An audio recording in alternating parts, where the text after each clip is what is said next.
Now it's time for lefties losing it. Now, safe to say we've all had bad hair days, but Democratic Representative Maxine Waters had hers live on air when she had some technical difficulties with her wig.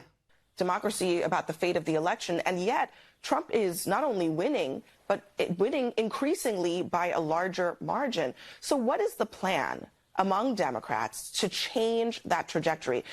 It sounds like you're talking about saying and doing all the same things, but do you believe that something needs to change?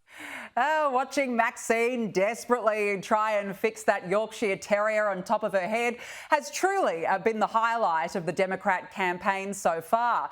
Pity, though the wig is about as useless as Joe Biden. Now, speaking of hair, if woke is your personality and you are looking to get your hair done, well, behold, we have found the hairdresser you have been waiting for. Okay, is it okay if I touch you? Yeah. Okay, cool. And what are your pronouns? They, them. She, they. I'm glad we exchanged those. Yes. Okay if I touch you? Go right ahead. And what are your pronouns? He, him. She, her. Thank you for asking earlier. Spin you around here. Is it okay if I touch you during our consultation? Sure, that's fine. And really quick, my pronouns are she, they. Did you feel comfortable sharing yours? She, her. Perfect. Thank you for sharing that. Is it okay if I touch you during our consultation? Yes, it is. And my pronouns are she, they, if you were comfortable sharing yours. They, he.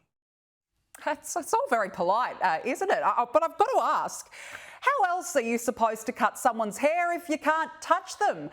Are there any wireless options perhaps that we don't know about? I mean, in what world would you go for a haircut and not actually consent to having your hair cut? Well, this might explain it. Here is the delightful character who owns the place. This is just my version of what it looks like to be comfortable getting your hair done, babe. It doesn't have to be more crucial than that. Say no if you like. That would be perfectly fine. Because you know what? I am here to teach you that you are in charge of your hair, you are in charge of your body, and by proxy, you are in charge of your destiny, sweetie. Okay, and you are crazy, sweetie. Now, gender reveals are a parent's dream, a moment where they find out their child's sex for the first time.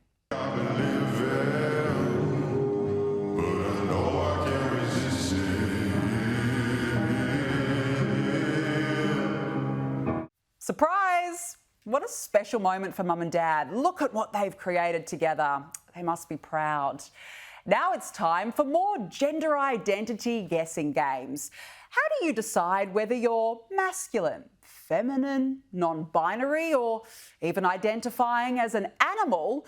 Well, this feral cat gives us an insight into those tough daily struggles. Mostly I feel feminine or non-binary. Today I'm feeling really femme and cat-like as well. Yeah.